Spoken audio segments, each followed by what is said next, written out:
بصي بقى، الكفته لو ما طلعتش معاكي جوسي كده وبالجمدان اللي انت هتشوفيه دلوقتي دون، اعملي على طول بعدها بلوك وما تتفرجيش عليا تاني. هخليكي اشطر واحده تعمل كفته، بجد طريه وحلوه جدا، وكل اللي هياكلها هيفكرها انها من بره، وكمان احلى من بتاعه بره. تعالوا بينا نشوف هنعملها ازاي ونقول بسم الله وعلى بركه الله. اللحمه المفرومه لما بنجيبها بيكون فيها نسبه من الدهن بسيطه، انا طبعا ما بحبش اجيب زياده، انا بحب اجيبها بالنسبه المعتاده بتاعتها العاديه خالص. حطيت عليها كيس من البيكنج باودر، وحطيت عليها كمان بصلتين مفرومين ناعم جدا، واخده الميه بتاعتهم مصفياها تمام.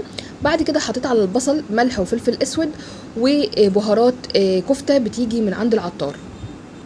بحب كمان احط لها رشه صغيره من القرفه كده برضو بتديها طعم حلو. هميكس بقى كل الحاجات دي كده كلها مع بعض، وهجيب ربع كوبايه من البقسماط، وبرضو هدعكها معاهم. لو مش عايزين تحطوا بقسماط مفيش اي مشكله.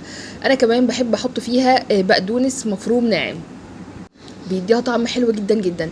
بفضل ادعك في الكفته لحد ما القوام بتاعها كله يتجانس مع بعضه، وتحسوا انها كلها باشت في بعض كده، دابت في بعض. ميه البصل جبتها وحطيت عليها زيت.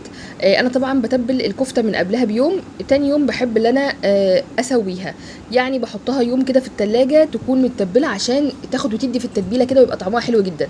بشيلها بقى من التلاجة، ببدا ان انا اصبعها. تصبعيها بقى على المسن بتاع السكاكين، على قلم مثلا يكون مش بتستخدميه، قلم الوان، قلم رصاص بيكون مغسول كويس جدا وما تكونوش بتستخدموه، على الشوبستيكس دي، اي حاجه تسني عليها. اهم حاجه يكون ايه، او مثلا كذا عود من الشيش طاووق، علشان خاطر تبقى مفرغه من جوه كده وتديكي ما تبقاش مكتومه.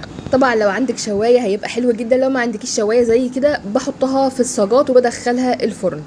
الفرن طبعا بكون مسخناه من قبلها الاول، وبعد كده شايفين الفراغ اللي في النص ده اللي بيخليها كده حلوه جدا من جوه وما بتبقاش مكتومه، بتبقى حلوه قوي.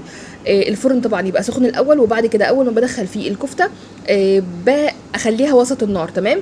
بعد كده بعدها بربع ساعه اروح شايله الكفته من الفرن واروح قلبها على الناحيه التانية علشان خاطر يعني تتحمر من الجنبين. هتاكلي بقى احلى كفته وهتدعي لي فعلا بعدها. واهم حاجه تكتبوا لي بقى تريكاتكم ايه في كفته الحاتي، وما تنسوش تكتبوا لي بتتابعوني منين، ولو وصلتوا لهنا تصلوا على النبي وتتابعوني. انا ساره جمال من بورسعيد. باي باي حلوين. اوعى تسلايك.